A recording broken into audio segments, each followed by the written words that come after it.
कार्तिक मास के शुक्ल पक्ष की नवमी तिथि को अक्षय नवमी या फिर आंवला नवमी के नाम से जाना जाता है।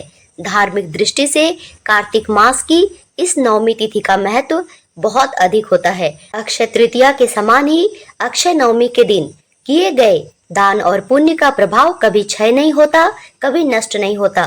पुण्य प्राप्ति के लिए इस दिन आंवले के पेड़ की विधि विधान से सच्चे मन और श्रद्धा से पूजा करनी होती है और प्रसाद के रूप में आंवला का सेवन करना होता है। एक बार देवी लक्ष्मी पृथ्वी पर भ्रमण कर रही थी। उनकी इच्छा हुई कि कैसे भगवान विष्णु और भगवान शिव की एक साथ पूजा की जाए। तभी उन्हें ध्यान आया कि विष्णु को तुलसी प्रिय है और शिव को बेल, और इन दोनों के गुण एक साथ आंवले में पाए जाते हैं। लक्ष्मी जी ने आंवले के वृक्ष को विष्णु और शिव का प्रतीक मानकर उनकी पूजा की और उससे प्रसन्न होकर भगवान विष्णु और भगवान शिव प्रकट हुए। माता लक्ष्मी ने आंवले के पेड़ के नीचे उन्हें भोजन कराया और उसके बाद स्वयं भोजन को प्रसाद के रूप में ग्रहण किया।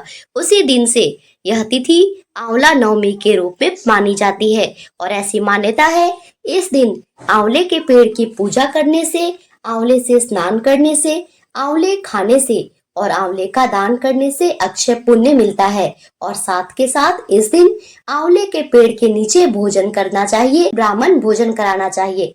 इससे हमें शुभ फलों की प्राप्ति होती है। नमस्कार दोस्तों, मैं पूजा झा आप सबका अपने चैनल बी प्लेस्ड एस्ट्रो में बहुत स्वागत करती हूँ, जहाँ आज हम लोग आंवला नवमी या अक्षय नवमी 2024 में कब है, इस दिन क्या करना चाहिए, इस दिन की पूजा विधि और अक्षय नवमी के दिन किए जाने वाले धन प्राप्ति के एक बेहद आसान और अचूक उपाय के बारे में जानेंगे। तो बने रहेंगे वीडियो के अंत तक और ऐसी जानकारी समय से पहले पाने के लिए मेरे चैनल को सब्सक्राइब करेंगे। पौराणिक मान्यता के अनुसार कार्तिक शुक्ल पक्ष की नवमी यानी आंवला नवमी से लेकर कार्तिक पूर्णिमा तक भगवान विष्णु आंवले के वृक्ष पर निवास करते हैं। ऐसी मान्यता है कि इस दिन की गई पूजा अर्चना और दान का अक्षय फल मिलता है, इसीलिए इसे अक्षय नवमी भी कहा जाता है। अक्षय नवमी के दिन आंवले की प्रधानता होती है। जो कथा पुराणों में बताई गई है उसके अनुसार आंवला एक ऐसा दिव्य फल है जैसा कि रुद्राक्ष होता है। भगवान शिव के आंसुओं से रुद्राक्ष का निर्माण हुआ था, वैसे ही ब्रह्मा जी के आंसुओं से दिव्य फल आंवले की उत्पत्ति हुई थी। जब ब्रह्मा जी भगवान विष्णु के ध्यान में लीन थे तब उनके नेत्रों से अचानक भक्ति भाव से आंसू की 2 बूंदें धरती पर टपक पड़ी।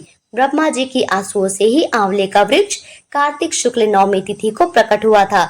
इसीलिए इस दिन आंवले की पूजा का विधान है और ऐसी भी मान्यता है कि इस दिन भगवान श्री कृष्ण अपनी बाल लीलाओं का त्याग करके वृंदावन की गलियों को छोड़कर मथुरा गए थे। आंवला नवमी के दिन से ही वृंदावन परिक्रमा भी प्रारंभ होती है। इन्हीं सब कारणों से आंवले की पूजा करने से, आंवले के फलों का सेवन करने से सभी प्रकार की मनोकामनाएं पूर्ण होती है। सुहागिन महिलाओं को अखंड सुहाग की प्राप्ति होती है और निर्धनों को धन की प्राप्ति होती है। निसंतानों को संतान की भी प्राप्ति होती है। इसीलिए इस दिन आंवले के पेड़ की पूजा जरूर से जरूर करनी चाहिए। अगर आंवले का पेड़ ना हो तो आंवले के फल या आंवले की टहनी से भी पूजा की जा सकती है। और पूजा के बाद आंवले का सेवन करना, आंवले का दान करना बेहद शुभ माना जाता है। अब आपको बताते हैं कि आंवला नवमी कब है और पूजा का शुभ मुहूर्त कब से कब तक रहेगा। इस बार नवमी तिथि प्रारंभ होगी 9 नवंबर शनिवार की रात 10:04 से और समाप्त होगी 10 नवंबर रविवार की रात 9:01 पर। क्योंकि 10 नवंबर रविवार को सारा दिन ही नवमी तिथि रहने वाली है, इसीलिए इस बार 10 नवंबर रविवार के दिन ही अक्षय नवमी यानी आंवला नवमी का त्योहार मनाया जाएगा और इसी दिन व्रत भी रखा जाएगा।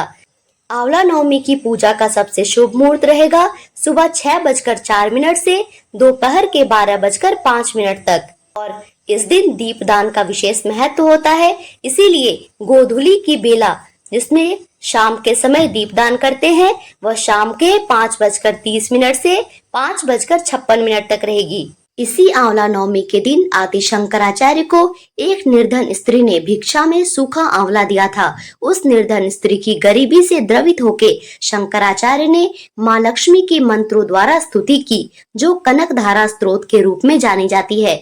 उस निर्धन स्त्री के भाग्य में धन ना होते हुए भी शंकराचार्य की विनती पर माँ लक्ष्मी ने उनके घर स्वर्ण आंवलों की वर्षा करके उसकी दरिद्रता दूर की। इसीलिए इस दिन कनकधारा स्त्रोत का आंवले के पेड़ के नीचे बैठ के पाठ करना चाहिए या फिर श्रवण करना चाहिए। इससे हमारे घर में माँ लक्ष्मी के आशीर्वाद से धन्य धान्य भरा रहता है। अब जानते हैं आंवला नवमी की पूजा विधि। इस दिन सुबह स्नान करके शुद्ध होकर आंवले के पेड़ के नीचे जाकर पूजा करनी होती है। इसके लिए पूर्व दिशा की ओर मुख करके बैठ जाएं। तिल के तेल से एक दिया जलाएं। दिए के नीचे अक्षत रखते हैं और आंवले के जड़ में दूध चढ़ाते हैं और उसके बाद शुद्ध जल चढ़ाते हैं। फिर रोली, हल्दी, कुमकुम अक्षत से आंवले की पेड़ को टीका करते हैं। फिर फूल इत्यादि चढ़ाने के बाद भोग लगाया जाता है और भोग में आंवले का फल रखना जरूरी होता है। और इसके बाद लाल मोली को आंवले वृक्ष के चारों ओर लपेटते हुए 11 बार परिक्रमा करते हैं और धूप दीप दिखा के आरती की जाती है।